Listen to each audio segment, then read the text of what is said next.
शहर में 7 दिन का टोटल लॉकडाउन लगाने को लेकर छिड़ी बहस पर आपकी राय कैमरे पर जानने का प्रयास कर रहा है। आज एपिसोड 4 आपकी राय में न्यूज इटारसी ने नारी शक्ति से उनकी राय जानी।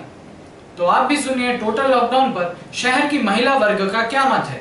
बाजार की व्यवस्थाओं में भले ही महिलाओं की निर्णायक भूमिका न हो, लेकिन परिवार की अर्थव्यवस्था में महिलाओं की निर्णायक हैसियत है और इस निर्णायक हैसियत के चलते आज न्यूज इटारसी ने एपिसोड 4 आपकी राय में शहर की मातृशक्ति से टोटल लॉकडाउन को लेकर कैमरे पर उनकी राय जानी। आपको दिखाते हैं कि घर की जिम्मेदारी संभालने के साथ राजनीति, समाज सेवा, संगीत, पत्रकारिता, शिक्षा और साहित्य के क्षेत्र में रोल मॉडल के रूप में उभरी इन महिलाओं ने न्यूज इटारसी को लॉकडाउन पर क्या राय दी।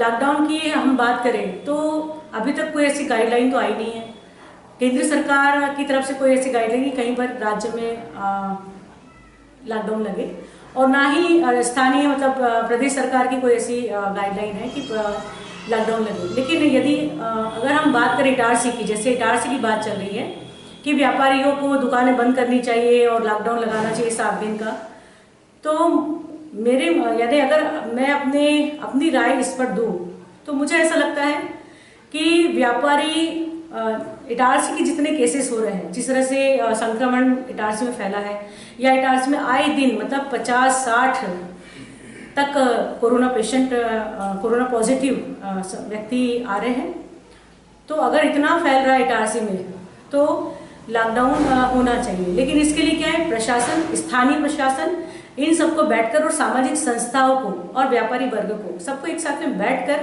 फिर विचार करना चाहिए कि इटारसी के बेहतरी के लिए या इस कोरोना की चेन को तोड़ने के लिए वो क्या करें और कैसे मतलब किस तरह से लॉकडाउन होना चाहिए। मुझे ऐसा लगता है कि लॉकडाउन कोई सॉल्यूशन नहीं है हर चीज़ का। अगर क्योंकि हमारे यहाँ लगातार हमारे देश की हम बात करें तो तकरीबन 3-3.5 महीने हमारे लॉकडाउन हो चुके हैं। पहले उस समय केंद्र सरकार ने और राज्य सरकार ने जिस तरह से कवायद की है कोरोना को लेकर, है ना, कि हॉस्पिटल में सुविधाएं करना, आईसीयू तैयार करना, वेंटिलेटर्स की सुविधाएं करना और डॉक्टर्स को कोरोना संक्रमितों के इलाज के लिए उनको प्रॉपर गाइड करना या उनको ट्रेनिंग देना, तो उस समय सफिशिएंट है। लोगों में जागरूकता पैदा करने का मतलब विज्ञापन के लिए बहुत करोड़ों रुपया खर्च हुआ है और लोगों में अब जागरूकता आनी चाहिए। आम जनता को भी अब इस गाइडलाइन को, प्रशासन के द्वारा निर्धारित गाइडलाइन को फॉलो करना ही होगा।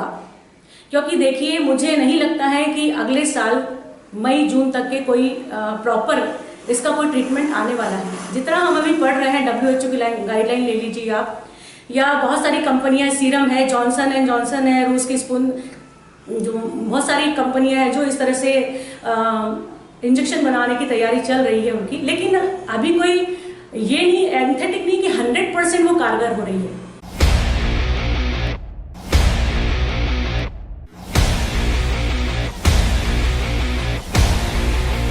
मेरा ये कहना है कि लॉकडाउन हमें कुछ सिखा के गया है। मार्च से लगा हुआ था और हम देख रहे हैं कि लॉकडाउन में जो चीज़ हमें सिखा के गई है वो हमें उपयोग में लाना चाहिए। जैसे मास्क लगाना, हाथ को सैनिटाइज करना और सोशल डिस्टेंसिंग, इनका अगर हम पालन करेंगे तो लॉकडाउन नहीं भी लगाएंगे तो भी हम कोरोना से जीत सकते हैं। लॉकडाउन में हमें भीड़ में नहीं रहना ये बता के गया है और बाज़ार में भीड़ नहीं रहनी चाहिए, ये इसका हमें ध्यान रखना है। तो लॉकडाउन नहीं भी लगाएंगे तो भी हम कोरोना से जीत सकते हैं अगर हम उन नियमों का पालन करेंगे तो।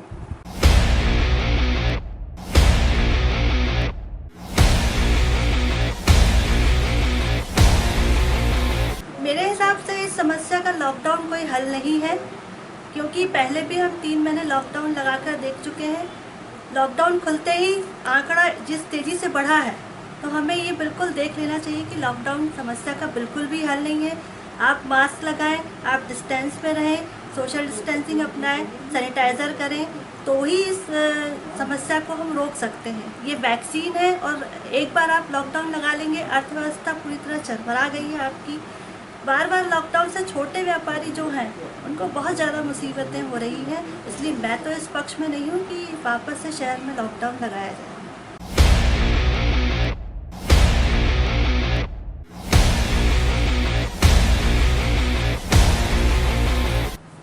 नमस्कार, जय श्री कृष्ण। मैं भजन गायिका अनीता खंडेलवाल आज सभी से निवेदन करती हूँ, इस महामारी में लोग जूझते ही चले जा रहे हैं और हमारे शहर की भी ऐसी हालत हो गई है कि लगातार कोरोना के पेशेंट बढ़ते जा रहे हैं।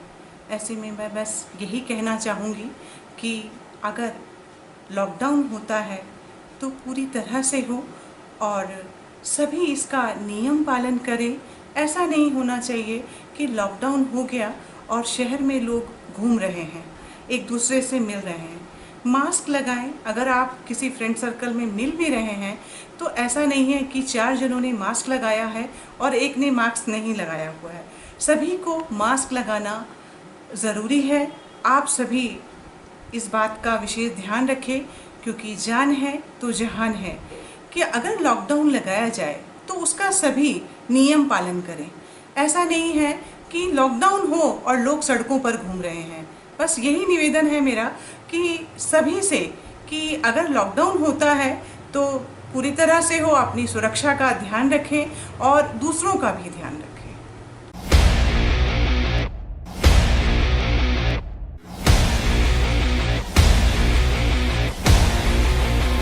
सर, मुझे लगता है कि टोटल लॉकडाउन नहीं होना चाहिए, क्योंकि इससे मिडिल क्लास बहुत ज़्यादा इफ़ेक्ट करता है। हायर क्लास के लिए इससे कोई फ़र्क नहीं पड़ता कि लॉकडाउन हो या नहीं हो, लेकिन जो मिडिल क्लास है, जो डेली कमाता है और डेली खाता है, वो कैसे सर्वाइव करेगा अगर हम फिर से एक बार लॉकडाउन लगा देंगे। तो सिर्फ हमें दूरी बनाकर रहने की ज़रूरत है। गवर्नमेंट ने जो गाइडलाइंस दी हैं हम उनको फॉलो कर रहे हैं रेगुलर। मास्क पहने, हैंड वॉश करते रहें, सैनिटाइज करते रहें और लोगों से दूरी बना कर रहें। इतना काफ़ी है हमें सेफ रहने के लिए।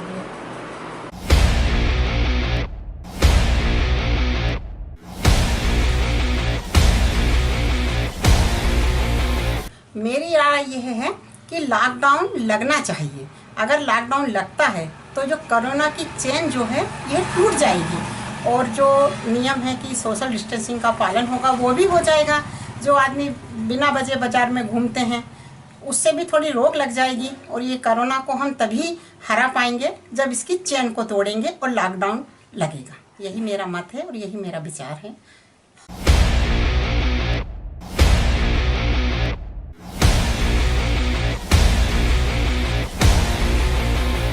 देखिए, दरअसल लॉकडाउन जो है वो किसी समस्या का हल नहीं है, क्योंकि कोरोना जैसा संक्रमण की जो स्थिति बन रही है, अब इसके साथ जीने की हमको आदत डालनी होगी। हमारा जो बाजार क्षेत्र है, शनिवार और रविवार का जो लॉकडाउन का जो डिसीजन जो व्यापारी वर्ग ने लिया है, ये पूर्णतः न्यायोचित है, क्योंकि इससे 2 दिन का मतलब 48 घंटे का गैप जो है वो सोशल डिस्टेंसिंग के लिए पर्याप्त होगा और इन 48 घंटों में वायरस जो है उसका इफेक्ट कम करेगा। तीसरी चीज़ ये है कि चूंकि व्यापारियों की दृष्टि से देखें, आने वाले समय की दृष्टि से देखें तो दीपावली का समय आने वाला है। छोटे बड़े मंझले सभी वर्ग के व्यापारी लॉकडाउन से, जो कि 7 महीने से पहले से ही प्रभावित हैं, अगर दोबारा हम लॉकडाउन लगाते हैं तो त्योहारों पर होने वाला व्यापारियों का जो कारोबार है उससे नुकसान होगा। इसमें सामाजिक रूप से समाज को जिम्मेदारी लेने की ज़रूरत होगी कि अगर हमें कोई काम बाजार में नहीं है तो हम घरों से ना निकलें। महिलाओं को ये प्राथमिकता से देखना होगा कि जहां अकेले जाने से काम चल रहा है वहां पर 2 और 3 का ग्रुप बनाकर वे ना जाएं। व्यापारी सामान विक्रय करते समय इस बात का ध्यान रखें कि वे सोशल डिस्टेंसिंग के नियमों का पालन करें, संक्रमण से सुरक्षित रहने की व्यवस्था करें। प्रशासनिक तौर पर चूंकि हमारे बाजार की जो भौगोलिक संरचना है वो बड़ी ही सुंदर और व्यवस्थित है, यदि इस तरह से देखा जाए, प्रशासन अगर इस पॉइंट को बेहतर तरीके से कर सकता है कि हमारे यहाँ जो बाजार है उसमें एक तरफ एंट्री पॉइंट है तो दूसरी तरफ एग्जिट पॉइंट है। अगर ये निर्धारित कर लिया जाए कि एक तरफ से एंट्री होगी और निर्धारित संख्या में लोगों की एंट्री होगी और दूसरी तरफ से एग्जिट पॉइंट होगा जहां से निर्धारित संख्या में लोग बाहर निकल पाएंगे, इनका समय निर्धारित किया जाए, तो आई थिंक प्रशासन के लिए ये कम मेन पावर में और कम कसरत के साथ में की जा सकने वाली एक सुविधा होगी, जिससे लोगों को बाजार आने जाने के समय में और बाजार में अंदर प्रवेश करने और बाहर निकलने के समय में एक सहूलियत होगी और सोशल डिस्टेंस जो है वो प्रशासनिक भय के कारण जो है वो बाजार में बना रहेगा।